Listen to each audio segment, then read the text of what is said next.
La vie des saints, une émission sans pareil. Découvrir la vie, le passage et les œuvres des saints, diffusée chaque jour sur toutes nos plateformes. Amis, auditeurs, auditrices, téléspectateurs, téléspectatrices de la radio-télévision Nourriture Spirituelle, RTNS, faut Maxime. Jeudi, c'est 18 juin 2025. Émission pas noire, où la vie des saints, où la caille. Jeudi à l'église, maman nous a invité nous faire mémoire. Il y a un grand saint qui c'est Saint Grégoire Barbarigo. Saint Grégoire Barbarigo, c'était un évêque qui était à la fois cardinal.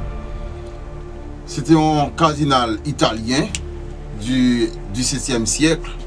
C'était un homme d'église, un monde qui était quoi dans mon Dieu, un monde qui était respecté grandeur bon Dieu dans la ville. Et un monde qui travaille en pile pour l'église là.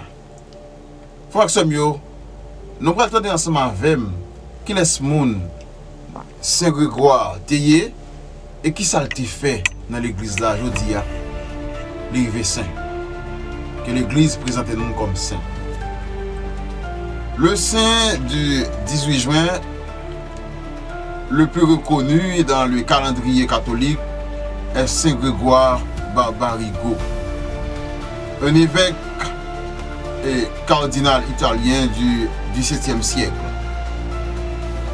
Saint Grégoire Barbarigo, fête liturgique 18 juin.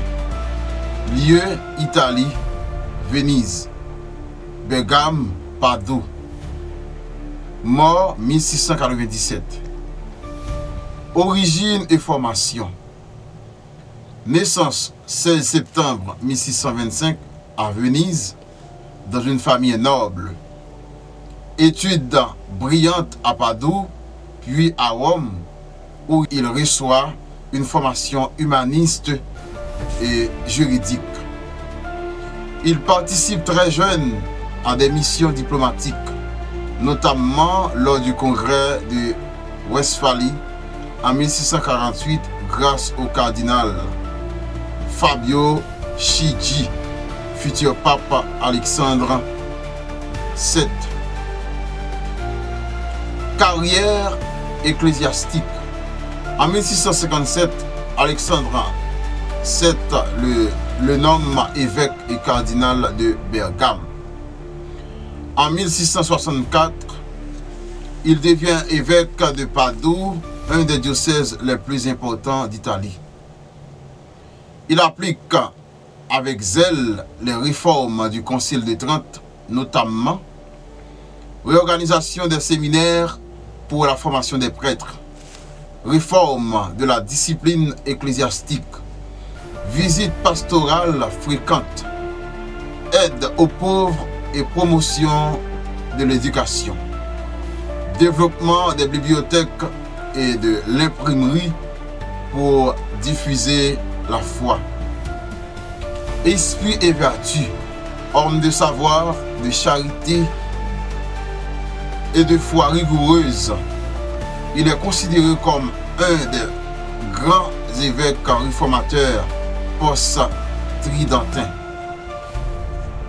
Il a également œuvré pour le dialogue avec les protestants dans un esprit de vérité et de paix. Mort et canonisation. Mort le 18 juin 1697 à Padoue, béatifié en 1761 par Clément XIII. Canonisé le 26 mai 1969 par le pape Jean XXIII, lui aussi vénitien, qui l'admirait profondément. Patronage. Il n'est pas de patronage universel spécifique, mais il est souvent invoqué pour la formation des prêtres, les enseignants, éducateurs, ceux qui œuvrent à la réforme de l'Église. Frère Samuel, après nous finissons ensemble avec biographie de Saint Grégoire, nous-mêmes qui sommes chrétiens, nous-mêmes qui voulons suivre Jésus-Christ, nous-mêmes qui avons une mission que l'Église a confiée nous, ça doit impacter nous dans la foi, ça doit nous plus la foi, ça doit nous plus détermination la mission bon Dieu confié nous dans l'église là. Comme ça, un jour, même ensemble avec homme de foi ça, il y a un monde qui te connaît bon Dieu, il y a un monde qui te utile l'église en pile dans la foi, dans le service de l'église là. Un jour, même ensemble avec l'arrivée saint, on a fait place pour notre frère action nous, il a fait louange à compliment pour mon Dieu grand maître là. Déjà, frère Maxime yo, moi c'était une bonne écoute et bonne méditation avec Saint Grégoire Barbarigo. La vie des saints, une émission sans pareil. Découvrir la vie, le partage et les œuvres des saints, diffusée chaque jour sur toutes nos plateformes.